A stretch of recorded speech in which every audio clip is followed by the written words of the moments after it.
So we're going to take a break from JavaScript talks. So we had 3 JavaScript talks. Now we're going to talk about some CSS. So introduce Jonathan. Cool. Alrighty, let me see here. Okay, hi everybody. How's everyone doing? So far so good? Okay, you ready to eat? Hungry? Yeah? Yeah? That's the shame because I'm going to talk for like 3 hours. Just kidding. Yeah, right, I'm not going to talk for 3 hours, I'd be dead. Cool, what I am going to talk to you about is our future in code, specifically front-end code. We have heard some really good talks about JavaScript stuff, and I'll be totally honest, JavaScript is probably my weakest link. So some of those I was like, yeah, that's cool. No idea how to do that. But yeah, that's cool.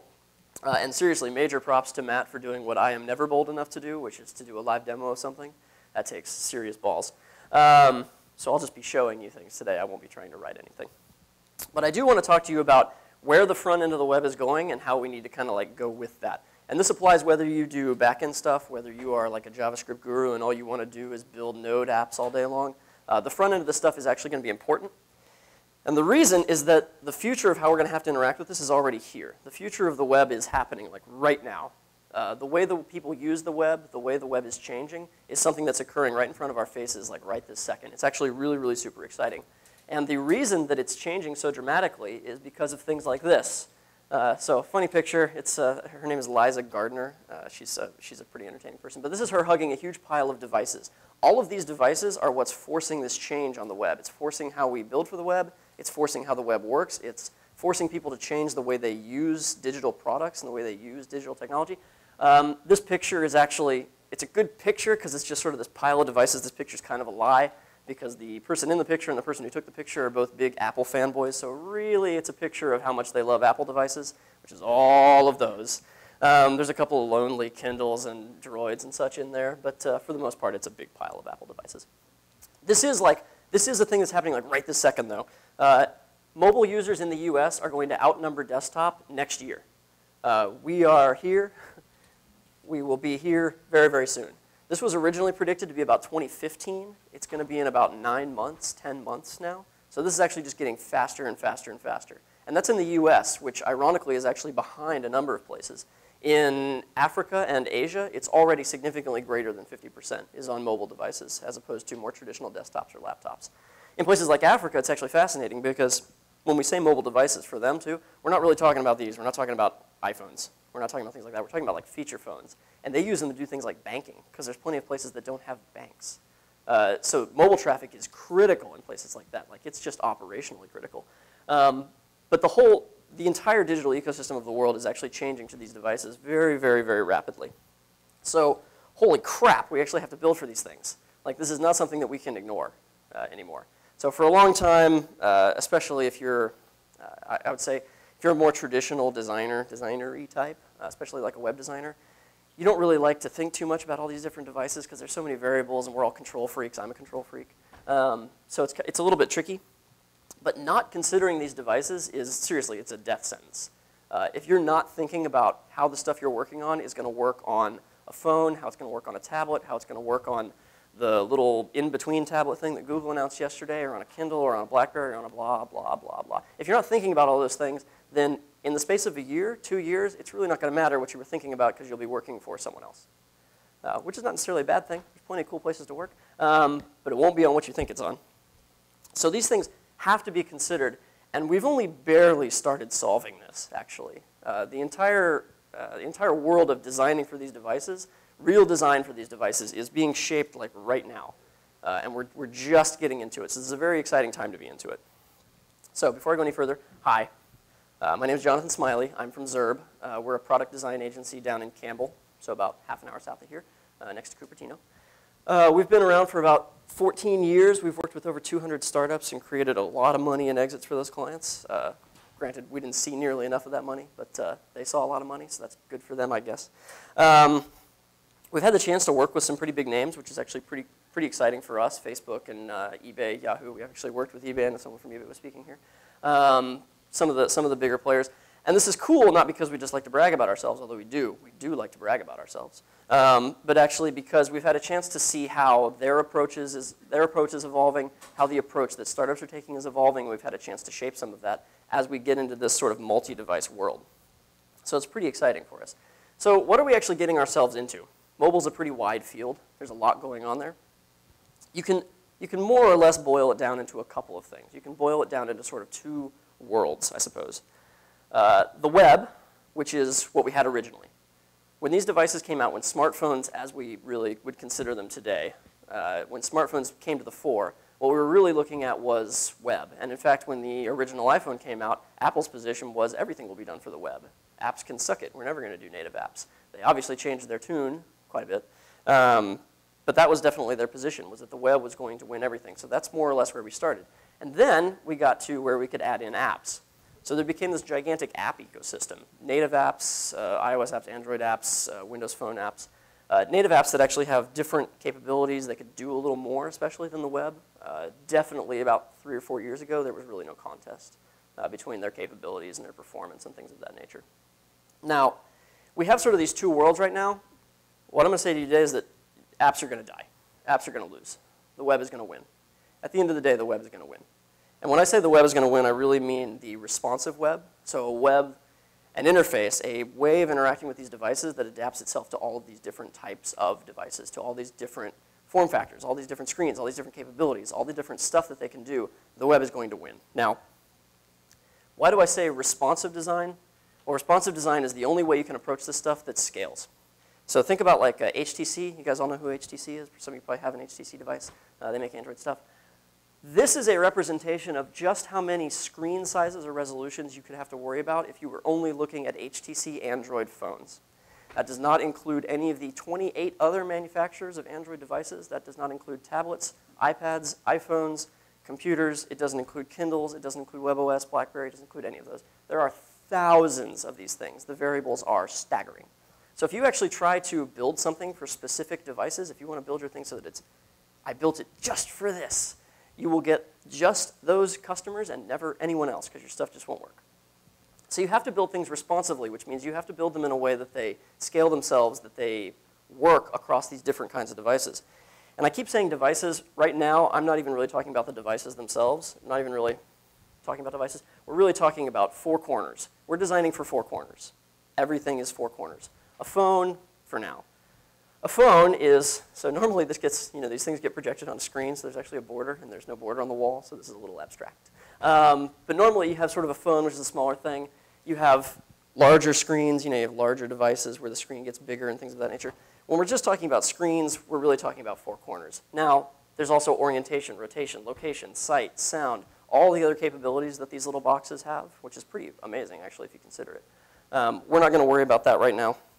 We're going to worry about screens for the moment. So I'm not crazy. Apps do valuable things. Everybody likes apps. Everybody's got Angry Birds. Everybody loves their apps. So really what's going to win in the end is the responsive web plus just a dash of application, just a dash of native stuff, because we need a way to hook into the devices. And you can see this now if you look at especially like Facebook or actually later today LinkedIn. I know someone from LinkedIn is speaking. And you're looking at basically apps, native apps, that are almost entirely web content. And that's because it's reusable, it scales, they can use it in all kinds of different places. The Facebook app, I know, some of the stuff that shows up on your phone is the same stuff that they'll show you in their tablet app, which is the same stuff they'll show you on the web. So they're reducing their development time, they're reducing their problems, basically, and they're broadening their audience, they're broadening their scope by doing a responsive web implementation with just a dash of application. But like I said, we're just going to worry about 10 or 12 things at once. There's way too many things to worry about here for us to just get into everything all at the same time. I could be up here all day talking, and we wouldn't really get anything done. Now to do this, to actually get this stuff done, we need tools. We need stuff that's actually out there that's going to help us get the job done. And I'll say, put your helmet on, because there's some blatant self-promotion coming up. But it's OK. It's good stuff. So at Zurb, we realized about a year ago, just over a year ago, that if responsive design was the way these things were going to go, we needed a responsive framework. We needed something that would actually help us build sites, build apps, build stuff for our clients, because we work with a lot of clients and a lot of clients at the same time. We needed a framework that was actually going to help us get that done. Because things like this, now granted, if you're not a visual designer, if you don't do like graphic design at all, this might not be incredibly familiar. This is what we used to do in visual design when we wanted to make a new website. We'd go into Photoshop and we'd say, this is my new awesome website, and it's 1,000 pixels wide, and it's 900 pixels high. And then I'll put some beautiful pixels on it, and I'll be like, oh, yeah, this is done, and it's really beautiful. This is absolutely not good enough. because this 1,000 pixel, 900 pixel, 940 pixel, 960 grid, blah, blah, blah, that stuff is all dead. That stuff is irrelevant. Those aren't real devices anymore. Those aren't things that people actually use. I mean, a few people use them, but everyone doesn't. Most people don't. So this is absolutely just not good enough. We're going to have to do better than this. When I'm really feeling on game, I'll try to do my Picard impression. It's not very good, so I'm not going to try. But it's just absolutely not good enough. We need to have designs. We need to be building things and designing things so that we can try them here, and we can try them here, and we can try them here, and we can try them basically everywhere else. And that is why we built Foundation, which is at foundation.zerb.com.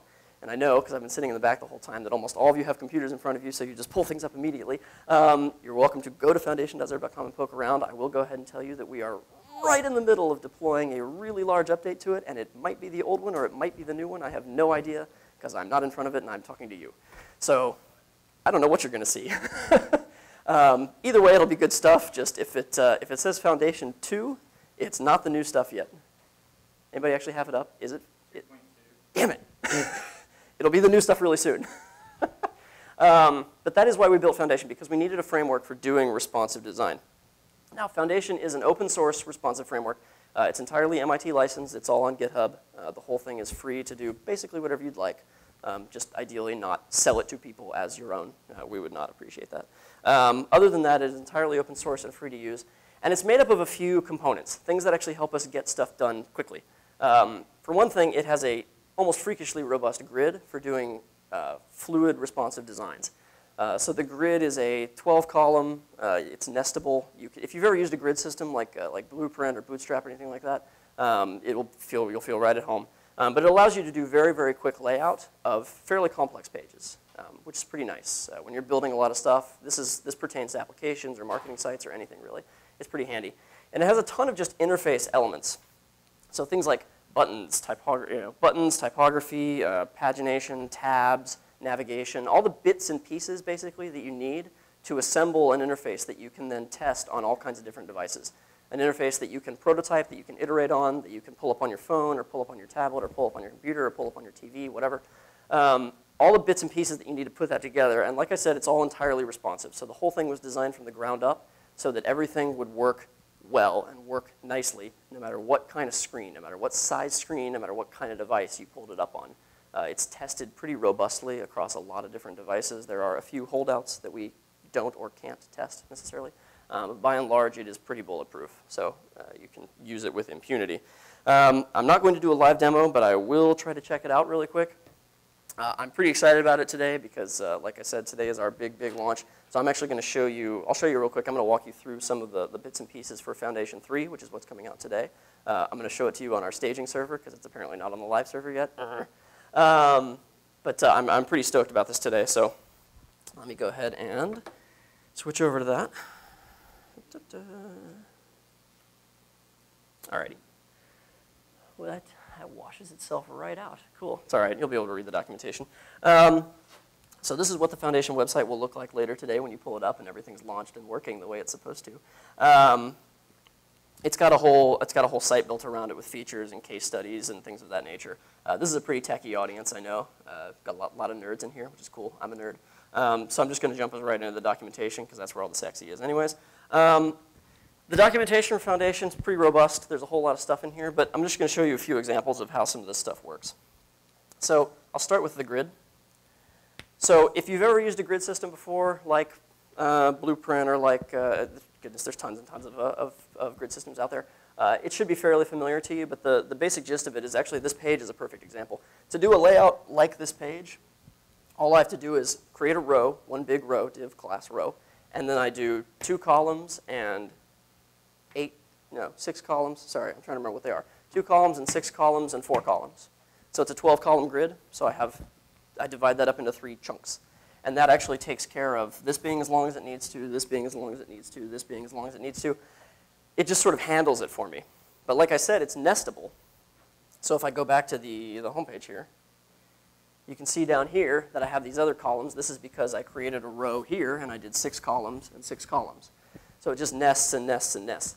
If you play around with that a little bit, if you've never used a grid system before, I'd encourage you to at least try it out. When it comes to actually prototyping a layout, prototyping a site or an application, there is almost no faster way to do this. It's incredibly fast. You can put together very, very complex layouts very, very quickly. we use it for almost everything that we do. So the grid itself, like I said, it's pretty simple. You can actually see what the syntax looks like here. Let me blow this up a little bit so you can hopefully read it. There we go. Div class row, div class 8 columns, content. Div class 4 columns, sidebar content, close it out. It's very, very, very simple. There's just not a whole lot to it. It's quite easy to wrangle. And when you start putting rows inside those columns and rows inside those columns, that's when you get to the complicated stuff where you can really start nesting it down. I'll run you through just a couple of other things that are in here. I mean, the grid itself supports all kinds of stuff. Like I said, it's got nesting. You can't see the divisions in them, but there is an indication of what they all look like. You can do things like offsets. You can center your columns. You can do source ordering if you're a huge nerd like me and you want to be able to do things like source ordering where you reverse the order of your columns so that when they get printed out in order, they're in the right order. You can do things like that. And there's actually a mobile grid as well, so you can use a different set of columns on very small devices if you need to. But the grid is just one facet of this. There's all kinds of stuff in here, like buttons. If you need buttons, they're just anchors. They're literally anchors where you put classes like small button, small success button, large alert button. Very, very, very simple stuff. You can put them on anchors. You can put them on inputs, on submission things, on buttons and forms, whatever works for you. Forms themselves are, if you've ever tried to design like complicated forms for the web or lay them out in some sort of nice way, you know that it just sucks. It just blows. It's just really, really annoying and not very fun. So we tried to simplify that a great deal. It's lamentable that the subtleties of this get washed out a bit by the projector. There are actually lines around these inputs. You just can't see them. But we've set it up so that basically you can use the grid to lay out your forms very cleanly. It takes care of all the spacing and all of the alignment and everything for you. You can do very, very complicated things with the forms, which is pretty nice because I know forms just suck. Navigation, nav bars, things like that, anything that you need like that. Tabs, if you want to be able to tab through content, tab through stuff. And then tons of just different elements. This is one that I'll mention because it's really interesting, and I know developers especially tend to really like this kind of thing. We have this stuff in there called visibility classes, which is basically if there's things that you don't want shown on a particular screen size, or you do want shown only for a particular screen size, or you don't want them shown in a particular orientation, we have classes set up where you can basically just say show for large screens, hide for medium screens, hide for small screens. You can say show for landscape or show for portrait. You can say show for touch or hide for touch if you want to turn on particular controls or turn off particular controls because it's a touch device or not a touch device. We wanted all this to be very, very easy to set up just through markup, actually, just through the markup that I throw in here, because this helps us prototype things very, very rapidly. We don't have to overthink anything. If something doesn't work on a small device, we just turn it off and we turn on something else. We turn on another element that gets the job done for us. And this is actually how we evaluate that a prototype is working. So there's all kinds of visibility things, and then there's just other bits and pieces, alerts, labels, tooltips, if you need to have tooltips on stuff, panels if you just want to, encapsulate some of your content. Granted, that panel just disappears. The other one you can see. Lists of links. There's just a whole lot of stuff in there. There's a few JavaScript plugins to do things like sliders, which actually, building a responsive slider is actually kind of a nightmare. So if you need a slider for anything, you should take advantage of the fact that we went through all of that pain for you. It was a great deal of pain. Reveal, which is our plugin for doing modal dialogues, like so. Whee! All that stuff is very, very easy to hook up. In fact, to actually get these modals and stuff working, you don't actually even have to write any JavaScript. Now, I know this is a pretty JavaScript-heavy crowd, so you probably like writing JavaScript. I don't. So I like not having to write JavaScript. But this is the documentation. This is everything that's thrown in there for Foundation 3. We've got code examples and everything in there. Like I said, this particular documentation will be up a little bit later today. There is a documentation site there now, which is not remarkably different than this. We've done a lot of changes for 3, but in terms of the syntax, it's not dramatically different. So that's a little bit of what we've got going on for Foundation 3. We're pretty stoked about it. I'm crossing my fingers that by the time I finish talking, it'll be live. I know like our engineer is like cranking through it right now. And purely as a funny aside, because I think it's funny, is that our engineer who's cranking on it right now, his twin brother is in the audience. So when I came in here and sat down, I was like, he's supposed to be working on my code. What's he doing here? And then I realized it's not him, it's his brother. So he's working on that, but whoa, that was interesting. So let me jump back to the actual prezo. So that's a little bit of what's actually going on in Foundation 3. So why build it? We've been working on Foundation now. This is the 3rd major iteration of Foundation. It's the 2nd one that's been public. And we've been working on it for well over a year. We've been working on it for a year and a half, probably at this point.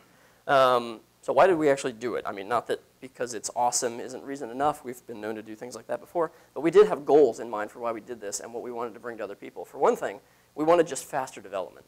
Like I said, at Zurb, we work with a lot of clients simultaneously. We need to be able to build things very quickly and build them well. So we needed tools to help us do that. We wanted to build stuff faster. We also just wanted less QA. So when we build everything on top of Foundation, when we as a company build everything on top of Foundation, we know that the core stuff for that is going to work everywhere we need it to work because we just tested the crap out of it. I hate spending a bunch of time in IE 7, 8, whatever, trying to get all this crap to work. I hate getting into Android and trying to get their JavaScript stuff to behave. I hate doing all of that. So we avoid all of that by working from a standard set of code that we've already tested and done all that work for. And we wanted to get ready for the future. So when we first started working on this, responsive was like just barely starting to happen. The first article about responsive web design by Ethan Marcotte came out just over 2 years ago. And it took a good year for that to get any traction, honestly. And actually, at this point, it's got so much traction that just today, Microsoft announced that their new site is going to be responsive. So they've gone responsive. Sony's now responsive. Responsive is actually like a real thing. Don't hold your breath for Apple to go responsive. It doesn't support their narrative of the full web. But they probably would if they could. So we wanted to be ready for that. And really, got to get ready for the future because it's just 3 years till we have hoverboards, right? You know? That's seriously only 3 years away. That's 2015. Bet you didn't remember that. Huh? And a few months. Well, you know, sure. So what did we actually get? So we wanted all those things. We wanted to build faster. We wanted less QA. What did we actually get? Well, we did get all those things, so that's cool. We did build faster. We did do less QA. We were ready for the future. We were ready for where our clients wanted to go and where we wanted our clients to go, which was nice. We also got faster training. So when we hire designers, it is hard enough to train them up in how to do everything in a Zerb kind of way, to do our client stuff in a Zerb kind of way, to do internal stuff that way, without having to worry about bringing them up to speed on how we do all of our code, or how we, you know, how this person does code and how this person does code, and have different designers doing different things, and da-da-da-da-da. We were able to standardize around using Foundation as a company for everything that we do, including for our clients, which means that when we bring on new people, we just have to, as a unit, teach them how to use Foundation, which is not that hard. So that really, really helped things for us. Come on, buddy, come back. Sorry, I'm using my phone to control Keynote, and it occasionally loses the connection. There we go. We also wanted just better code literacy for the whole team. So this is not just engineers and designers. Foundation is actually pretty easy to use. We actually do classes for the entire team, anybody who's interested in coming. Now, granted, Zerb is only 21 people, so we're not talking like thousands or anything. But like biz dev, marketing, operations, everybody is actually reasonably comfortable with Foundation. Which, it's not like we have them doing a bunch of code all the time. It's not like they need to create a bunch of web pages. But when we do need to talk about it, when we need to talk to clients, when we need to talk about how we're going to structure projects, they understand enough of how this works. They understand how our process works specifically for the code so that we can all get things done really well. And we could very, very easily move between projects. Code standards are sexy because, like, you know, if I'm working on a project and somebody else is working on a project and theirs is huge and mine is tiny and I want to like get in there and help them, if they're working on completely different code, I can't really do that. The ramp up is just a nightmare. So by standardizing around all of this, we're able to move people between projects very, very quickly. People can chip in on things. People understand where they're going to be starting from because we're all starting from the same place. So that's been hugely helpful. So what we learned from all this is that the future needs tools. We developed Foundation to be a tool for this. The future of where the web is going needs tools, which means that you need tools. In order to be working in this space and to keep pushing in this space and to move forward in this space, you need tools. Tools like, not like that, not that kind of tools. Not that kind of tools, that's tool of the band. Tools like Foundation. Yeah, I went a long ways for that joke, didn't I? Yeah, I'll tell you what, the most painful part of that was actually getting on Google Images and finding a sufficiently high-res image of Jersey Shore. I don't recommend it. That is an ugly group of people. So front-end tools like Foundation are what we need. So think about other types of development. We're talking about the web. We're talking about the front of the web. But think about other types of development. So I'm a huge nerd. I've said that a number of times. I'm quite a gamer. I like to play a lot of games. So I can actually remember things like this. Zork. Anybody remember Zork? Yeah? Zork? Zork 1, 2, 3? I'm sure some of you are looking at me going, does he remember Zork? I'm actually older than I look. So think about this, which was a great game, very simple. And then think about things like this, which is coming out later this year. This is the new Assassin's Creed. Both games, you know, separated by, what, probably 20 years, I would guess. And the way we managed to get to this point, to the point where we can, like, good Lord, just look at that. It's absurd. 30 years, thank you. So a little while. But to get to this point, we had to change our tools. We had to build up our tools because you can do a lot with assembly, but you can't do the new Assassin's Creed in assembly. It doesn't matter how many of you there are, how much work you're going to try to do. It'll take you until you're dead. So we needed to keep building tools on top of that and build tools on top of that and build tools on top of that until we reached tools like Xcode or like things that actually allow us to very quickly build complicated things. It's this rapidly escalating progression of tools built on the previous generation's tools to help us do more and more and more. So we need these tools on the web too, not just for the front end, we need them for the back end. The original web was all static HTML. You pull up the original World Wide Web, it's all just static stuff. That is a far cry from Rails apps or Node.js apps or things of that nature. The tools that we have for the back end have evolved tremendously over that period of time. We've gone from just static HTML, we had Perl and Python, we had PHP, we had ASP, we had Java stuff going. Now we're into like JavaScript servers and we're into big Rails apps and things like that. The tools have gotten much, much better. Well, what did we get on the front end? Well, we got Dreamweaver, I guess, and we got Flash, which was okay, and we got UI and things like that, which was, it's all just kind of nah. Like the tool set that we've been working from for the front end of the web, for the actual what we show through a browser, what we show through a device, is not dramatically different. If I was going to, even as little as like 2 years ago, if I was going to write a new website for somebody, I would be basically starting from maybe a reset if I was really, if I wanted to pull in some stuff. Maybe you can throw in stuff like Modernizer and things that help like that. But the tool set has not evolved a tremendous amount. We were still kind of working from the same space. I mean, there's things like, I guess there's things like jQuery Mobile. If you're going to do a mobile app, that's really a framework for doing a very specific kind of mobile app, which is good. That is a tool, and that has led to some new stuff. But by and large, like this space has been, meh. It's been uninspiring. So we're trying to change that. And a few years ago, we started to get some more tools, things like Blueprint. Some of you have probably seen Blueprint or used Blueprint. It was tremendously popular for a very long time. Those things were great. Now they're dead. Things that are built around a fixed grid system, things that were 960 grids, things of that nature, are dead. They're no longer relevant. They don't work on here. They don't work on tablets, really. They won't work on that computer. They won't work on someone's TV. They won't work in their car. They won't work on their fancy Google glasses. They won't work any of those places. We'll see if those Google glasses start to look any cooler, because right now no one's going to wear them. So they were good, but they're dead. So now we're getting some new tools. The tools are actually starting to evolve again, just specifically in like the responsive front-end space.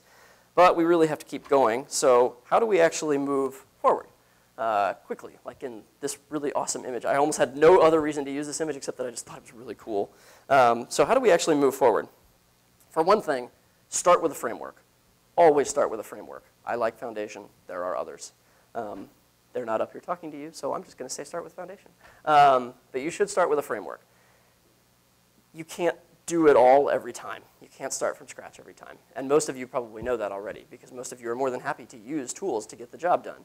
I'm going to pick on you because you're sitting right in front, wearing a MongoDB shirt. It's like, I will use MongoDB. You do not have to build your own database from scratch. You can use Node. You can use all these other tools. Use a framework. That includes the front end. Use a framework for the front end. You've got to remove as much of the doing the work that's already been done over again as you can, or you won't be able to move forward fast enough. And I do mean you need to move forward fast, because this is not slowing down. This is speeding up very, very quickly. So start with a framework. Once you have a framework in place, you can build a coded style guide. Now, coded style guides are something we've been doing at Zurb for our clients for years. They are tremendously useful. We do them for ourselves. We do them for others. I'll show you real quick what we're talking about here, but this is something that as an organization or as a company, you should absolutely consider doing, and really you should just do. So let me show you what that looks like real quick. I'll zoom this in a little bit. There we go. This is a style guide that we did for a client of ours called Terracotta. This is a coded style guide. So style guides are nothing new. All kinds of companies have like branding guidelines and sort of style guides for the organization. A coded style guide was actually something that we've been doing and that now we build on top of Foundation. So we start with Foundation, which, haha, it's like it's the foundation. That's why we called it that. And then we build a style guide on top of that. We build a coded style guide for our clients or for ourselves, which includes things like what colors do you use? How do you actually build a button? What does a button look like? What's the markup for a button? How do you restyle those? What does all the typography look like? When should you use them? How do you do emphasis or block quotes? How do you create lists? How do you do forms? What's their sexual structure look like? Tables are uninspiring, but they have to be there. How do you use the grid? The grid that I talked about in Foundation, how do you actually use it to do layout? And we give all these tools to our clients because they need to be able to take this stuff and run with them, because there's another layer on top of the style guide, which is where you add in all that special sauce, all the awesome stuff that makes your site or your application really stand out.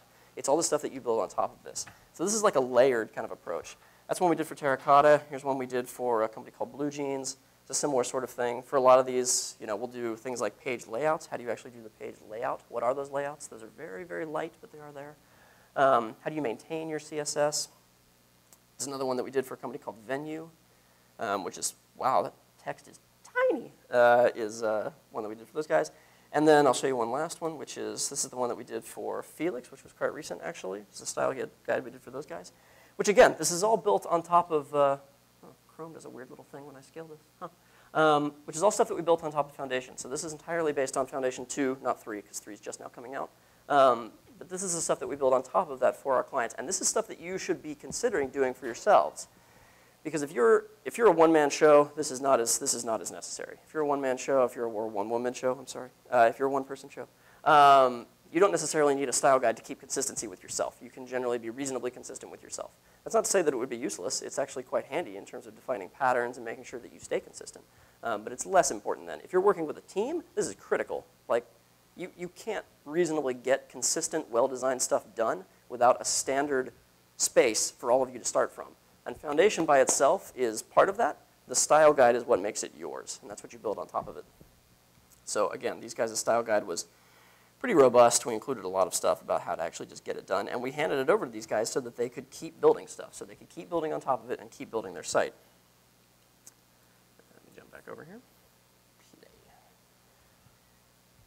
So with a style guide in place, once you actually have that going, you can really build something amazing. You have the framework, which gets you the starting point. You have the style guide, which makes it yours. And then you build on top of that to put together something really, really amazing. There are a few things to remember while you build on the front end. If you're not like a front-end kind of guy, I'll say these things for you. If you are, you probably already know these. But for one thing, write clean code. This applies no matter what. But if you're going to have multiple people working on something, or even if you want to be able to work on it later, clean code is absolutely required. Like you just have to be very, very rigid about doing things the right way, about doing things in a smart way, about doing things in a way that you can read later, things of that nature. So please, please, please write clean code. Indent properly. I'm sure most of you guys know this, especially if you do JavaScript stuff, because you really have to do this. If I had $1 for every time I had to go to one of my designers at Zurb and tell them to change their indentation, I don't know exactly how much money I would have, but I could buy lunches maybe or something. I don't know. I'd have some money. Indentation is actually, it's surprisingly easy to do, and it's surprisingly easy to screw up, and it's just such a simple thing to do that actually makes your code readable and manageable, and you can actually get back into it later.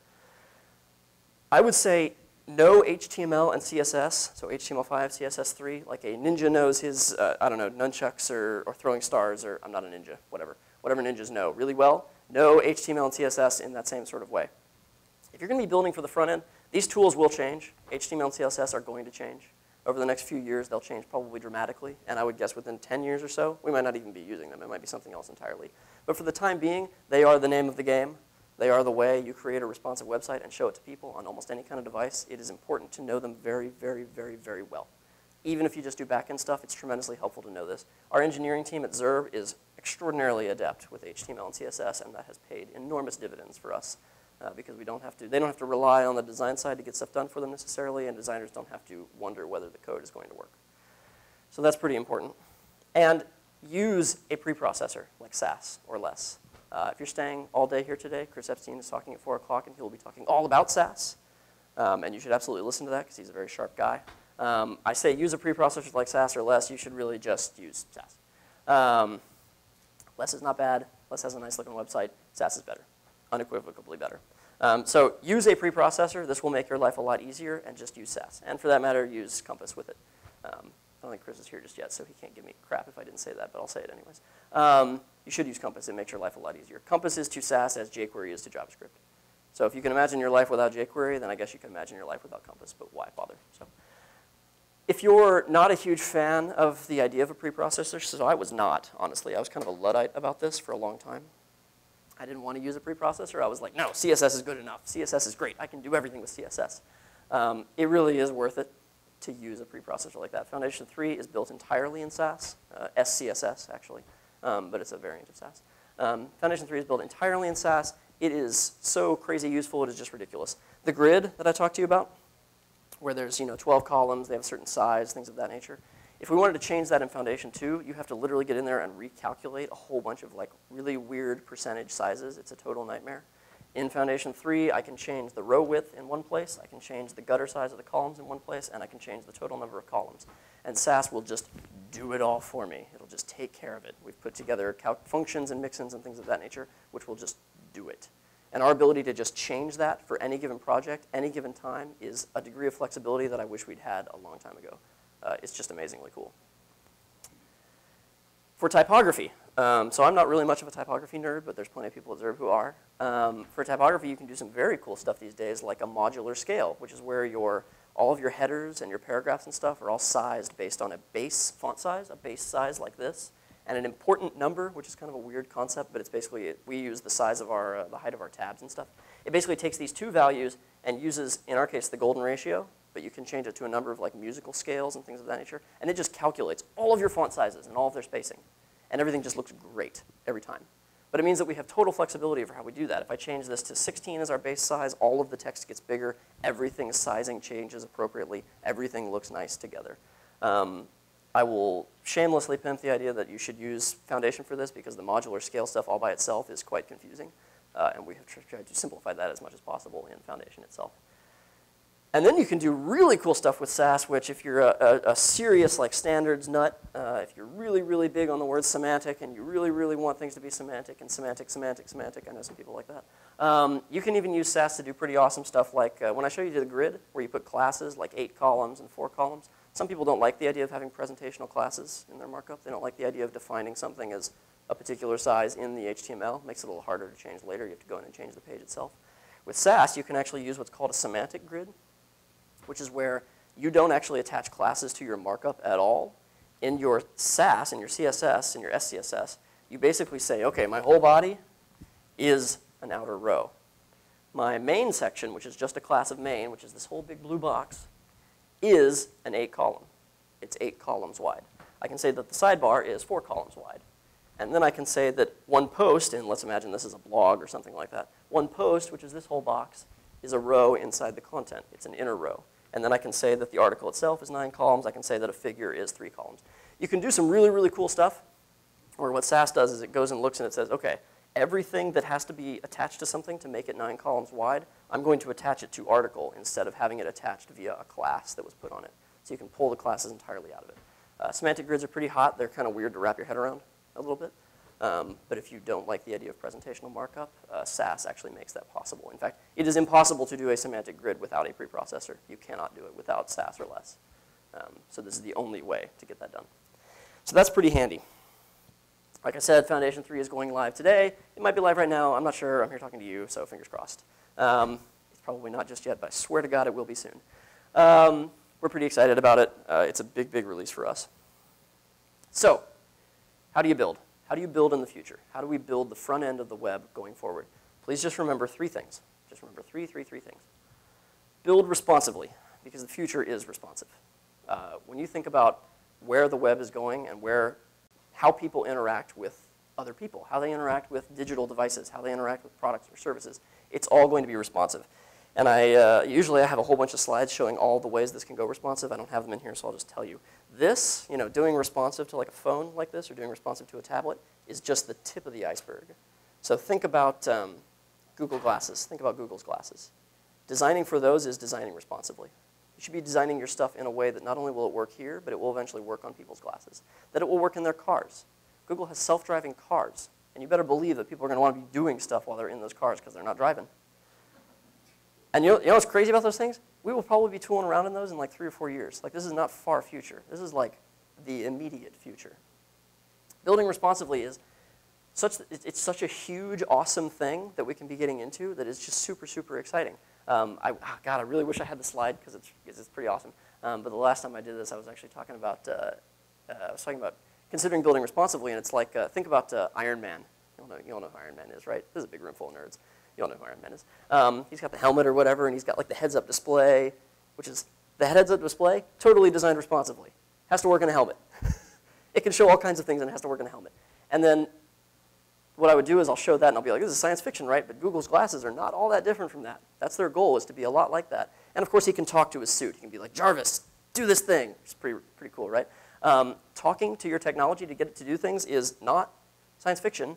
I can, with questionable accuracy and questionable results, talk to this phone and have it do some things. It'll get better, though. It'll get better with time. You better believe it's going to get better.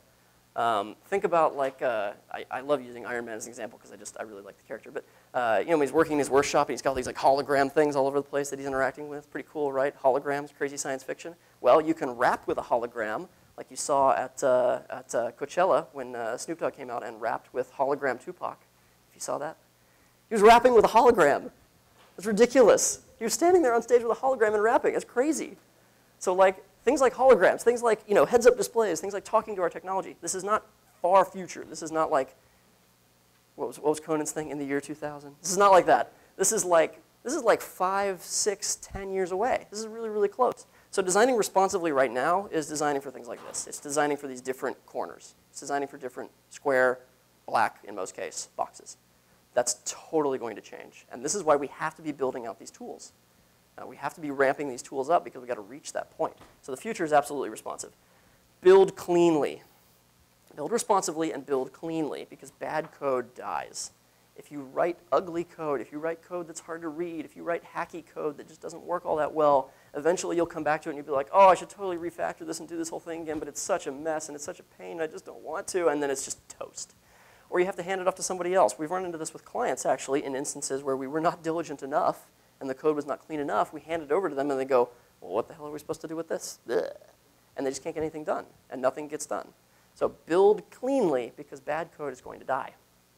And finally, build quickly because the pace is going faster and faster and faster. The nice thing about this conference today is that a lot of the stuff that you're seeing today is how to build things more quickly. It's about tools to build things more quickly. We have to build very quickly. The pace of progress is accelerating faster than anyone probably thought that it was, to the point where developing for the web, developing like websites in 5 years would probably be completely unknowable to us right now. Like, I can't even imagine what that's going to look like. I could guess all day long. I guarantee it'll be wrong. None of us really know. It's going to change very fast. So we really have to be ready for that. So you got to build quickly. You can't drag your feet. You got to go fast. We'd really, really like your help building out all the tools that we need. Like I said, Foundation is just one piece of this puzzle. It's helped us immensely in doing responsive design, responsive front end for things. It is entirely open source, github.com/zerb/foundation.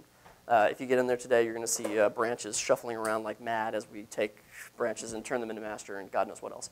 But everything is on GitHub. We would really, really like you guys to get in there and poke around at it and tell us what else we could be doing or what could be doing better. Or even better yet, submit pull requests that I can just merge and I don't have to do it all myself. That would be great. So it's a pretty exciting time for us to be doing this. Just remember those 3 things. Build responsively, build cleanly, and build quickly. That is what's actually going to get us to the next big level. Because like this conference, Schmonference Conf 2018 or something, we're going to be doing such crazy, awesome stuff, it's just out of control. So let's all get there. We need the tools to get there. Help us build those tools. Thanks very much. More than happy to answer any questions. If you guys have any questions. Yes? What is the size of the Sorry, what was that? file size for the grid system? Oh, the file size for the entire thing. Okay, I'll be totally honest with you. I haven't actually checked it for Foundation 3 because we've been kind of going really, really, really fast. Foundation 2, if you didn't minify anything, was about 80K, I think, 70, 80K. It's pretty minimal. I think Foundation 3 will actually be even smaller. We've stripped a lot of stuff out, and there's no more required images in most cases. So we've stripped it down quite a bit. Once it's compressed, it can get pretty small. I mean, it's decent size, but it's a lot of CSS. You can't minimize it too much. Is there, you can choose also, you can pick the grade and you can pick the UI and all those things like that? Not in Foundation 2. In Foundation 3, yes, you can. And that's actually why this wasn't deployed at 10 o'clock like we scheduled, because the customizer was. But yes, actually, if you use the SAS version is actually a gem. You can actually use the gem, and then you can actually just omit or include things as desired. There's a config file to do it. From the website, there's also a download customizer where you can select, I want these pieces, I want the grid to be this size, I want these particular colors, I want my text to be a certain size, all those nice bits and pieces. So, you were really fast. So besides your own grid, what's your favorite one? Besides our own grid, what's my favorite one? That's an interesting question. Who can I throw my support behind that's not myself? There's a lot of them out there. Semantic GS, actually, I would say was our inspiration for doing the semantic version of Foundation. So that was actually very cool work. Semantic GS by itself it's just a grid. There's nothing else really in it, so it's a little bit limiting. I don't know if you're trying to get me to say I love Bootstrap or something like that. Okay. So actually, okay, so I'll tell you an interesting thing about Bootstrap, and I'll bear in mind that I don't imagine he's watching. Mark, if you're watching. Hi, Mark. So Mark Otto, who's one of the authors of Foundation, or of Bootstrap, actually used to work at Zurb. He and I worked together. So he and I worked together on a precursor to both Foundation and Bootstrap. Bootstrap, if you actually need basically a coded style guide, like something that you can just throw together and it's going to look really good, Bootstrap is really good code. I would be lying if I said that Mark and Fat over there don't write good code. They do. They're very crafty fellows. It is, I would say, much more prescriptive in terms of what you can build. We wanted Foundation to be very, very customizable and very, very easy to override and do your own thing with, because that's what we need for our clients. That's what we need to be able to do, is do something custom every time, to do new things every time. If you just want to put something together that looks good and more or less looks like Twitter, Bootstrap is good code. So I would say in terms of the space of responsive frameworks, Foundation and Bootstrap are two sides of the same coin to some extent. I obviously prefer Foundation because I work on it, but they're both good. So yes. That's two pieces, but they're related. Responsive media, so video and the images, and then the other piece, all of your size with respect to pixels, so DM and percent as all how that's supported. So I'll do the media first. So images and video, we have, there's affordances within Foundation basically to handle their sizing and their positioning and things of that nature. There's stuff that actually it'll even correctly size like YouTube embeds and things like that, which is nice. If you're talking about actually loading different assets, loading responsive assets, that is actually, I would say, one of the larger hang-ups right now with responsive design is that there's just not a great way to do it. So Foundation's entirely a front-end framework. We don't do anything on the back end. To do good responsive media delivery, you have to do stuff on the back end to identify the client and supply the appropriate kinds of assets. There is really good work going on in that space right now. There's a CSS community group that's actually working on like a picture element or a pic element, which will support different media or support different assets for sizes. I really, really love to have that right now. Realistically, it's a couple of years out, probably before browser support is high enough to do anything reasonable with it. So Foundation itself won't help you deliver different assets. You have to do that on the back end, but it is a worthwhile thing to do. As far as sizes, the majority of actually the elements and such that are sized in Foundation are done with percentages. All of the grid stuff is done in percentages. Most of the elements and things of that nature are sized with percentages. We specify an arbitrary max width, basically, for the container, so that if you have a really, really large screen, your stuff doesn't just expand into infinity. You can change that to anything or remove it, which is fine. As far as using things like ems or percentages for other elements like that, ems are cool. Ems are really cool.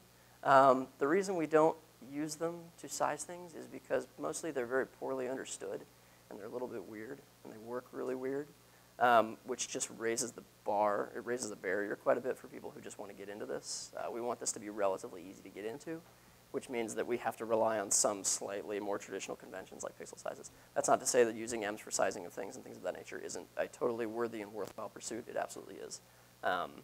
We think in Foundation right now, in Foundation 3, we feel like we have a pretty good balance of things that are easy to get into and familiar and things that are pretty cutting edge and are able to do a lot. Ems are not really part of that right now, but that is a good question. Yes?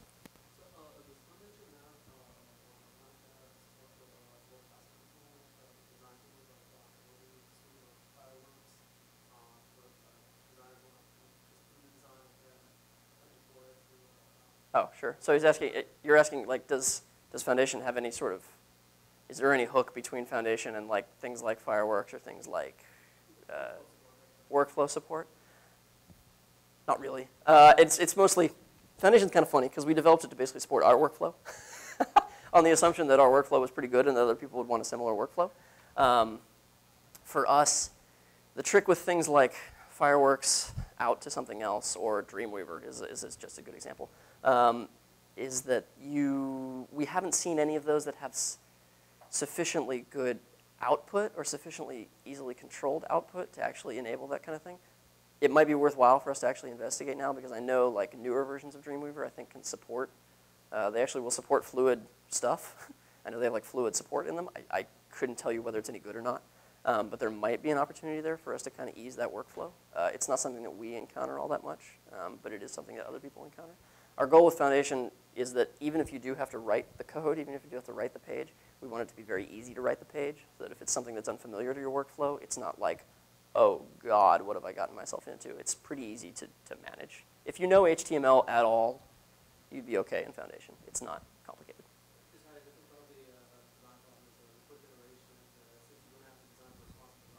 Yes. Yes. And I would be remiss in not pointing out that Zerb also provides an entire suite of paid tools for doing quick iterations, starting with Notable, notableapp.com. Go, tell your friends, and sign up and give us your money. There's a lot of cool stuff in that space, actually. The workflow thing is everyone's workflow is a little different. I'm sure that there's a lot of stuff that we'd like to be doing to accommodate more workflows. We'll probably get into that. And stay involved. I mean, let us know how you'd like it to work, and we'll try to make it happen. Yes, back there. So I'll let you know that it's a great product. I redesigned the site with Foundation. Really? Fantastic. Thank you. Making work on mobile sites, mobile devices is just so easy. Thank you. So great work. Thank you. Wanted to know, so Foundation 3, what does that have? Foundation 3. It's a fairly significant change, actually. We rewrote most of it, honestly. A lot of the syntax and stuff will be very familiar. Obviously, we rebuilt the whole thing in Sass, which was a pretty big undertaking for us. So that's a major change. And the customization is so much greater than it was before. It's just out of control. Like Foundation 2, if it had any limiting factors, it was that it was a little difficult to mess with like the basic structural stuff. It was very clearly defined. So that ability is really, really huge. We're also using a lot of like new CSS stuff. If you know about things like box sizing, border box, which is it's a property that ironically forces all browsers to revert back to the IE6 box model. It is like the irony of the last 10 years has been that IE6 is such a piece of crap, but its box model was actually really correct, and everyone since then has been wrong. So this dramatically simplified how we size the grid. That's actually, honestly, that in and of itself was a huge win just for using that, because previously you'd have to do like, 4 columns was 29 point blah, blah, blah % wide, and it had like a 4.4% margin, and it was just this total nightmare thing.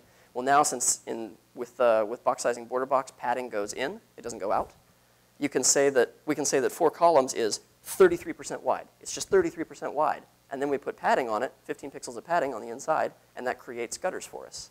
So you can really easily change all this stuff because we're using that property, and that was actually a big switch. Other than that, we're using modular scale for all the typography. We've added a lot of new elements and just resources, things that you need to actually build out pages. We've added a lot of that. It's an all-new visual style. So actually, if you previously built stuff with Foundation 2 and you just threw together a prototype, like it looked okay, didn't look great, but it looked okay, it'll look a lot nicer now. But it's actually, with that, it's actually even easier to override and restyle than it was before, I think. So this was a pretty big undertaking. I could talk for a while about all the new stuff in there. When the new site is live, which I really hope it's soon, there's a whole big page about some of the stuff that's new. There's a migration guide if you want to go from 2 to 3 that explains the changes in the classes and things like that. I know there was a question over here. You've raised your hand. Browser support for Foundation 3. So we have tested it and made sure it works on, let me go through the list here, Chrome, Firefox, Safari, IE9, IE8. That's the end of IE. That's what my real question was. Yeah, I figured that was probably your question, was does it support IE6, does it support IE7? No version of Foundation ever supported IE6. We dropped that a long time ago. 2 supported 7, 3 does not. The reason for that is because of box sizing. IE8 supports it, and IE7 does not. There's a behavior file that you can include to make IE. It's really terrible. It's real bad. The flash of unstyled content, the FAUC, it's pretty bad. We still. What does IE7 get? So IE7 can always get Foundation 2, which is very good code. But I mean, if you have Foundation 3, What does IE7 get? what does IE7 get? Is it just a total crap? It's not. Or is it like a It's not pretty. one-column It's not real pretty. Not really. So legitimately, I mean, honestly, so we were really close to actually getting IE7 to work with everything. And actually, we almost got that stupid behavior file to do everything that we needed. It chokes on one specific thing, which breaks it all. It's padding on a auto-sized element which has auto margins as well. It can't handle the right size for it. It just so we did drop IE7 support. Now, to be fair, we actually looked real hard at the importance of IE7 support, and legitimately, depending on what your target is, depending on what your market is, globally, IE7 market share is actually dropping really fast. It's actually down to, I think, less than 4% now, and it drops by about 10% every month, because actually Microsoft finally did a smart thing, way to go, guys, and got really aggressive about upgrading people. So anyone, even back as far as XP, who has updates turned on, they just get upgraded to IE8, and they don't even know it. So and they did that in China as well, which was a huge holdout for IE7, IE6 and IE7. So they've managed to actually really start whittling that number down. We are pretty confident that we can move forward without it, without IE7 support. In instances where we just absolutely require it, the Foundation 3 website has a Foundation 2.2.1 download, which is, it's not Foundation 3. It's still really good code. We were using it for everything until about 2 days ago. So, so we wanted to make sure that that was available. Okay, part two. So, what is your recommended approach for? I mean, I've seen you guys use Zerb on a whole lot of different sites, and there's some others that people use. What's your approach for taking it from getting Foundation to getting whatever size it is you're actually Right. Sure. Is it just you're layering it on top of Yes. overriding the widget style, Yes. or are you actually editing Foundation directly? Don't touch the core stuff and just override it? We recommend that you don't touch the core stuff and just override it, because if you want to upgrade it later on, it's much simpler if you haven't mucked with it. Foundation 2 was pretty good in terms of like how much you had to override and how much work you had to go through to make it work. Foundation 3 is actually quite a bit better. The visual style itself is quite minimal. I'd say it looks really nice, but it's quite minimal. So overriding stuff is very, very easy. If you do like a custom download, you can just customize the base Foundation stuff to be exactly what you need. And then if you want to upgrade it later on, you just do a new custom download for it, and you'll still have the same stuff. When we're building, we don't really mess with Foundation. We just leave it, because we know it all works. We know it's all tested, so we build on top of that. If we were going to be hyper efficient about everything, yeah, it'd be more efficient or more optimized, I suppose. If we eliminated the styles that we're overriding from the base Foundation stuff, as far as just workflow is concerned, we haven't found it to be worthwhile. And frankly, Foundation itself is pretty small. It's not as small as like teeny tiny JavaScript libraries and things like that, but it's pretty small. We've never really had an issue where it was a critical performance factor or anything like that. Cool. Any other questions? Okay. Well, thank you very much. I appreciate your time. I think y'all get to eat now. Thanks.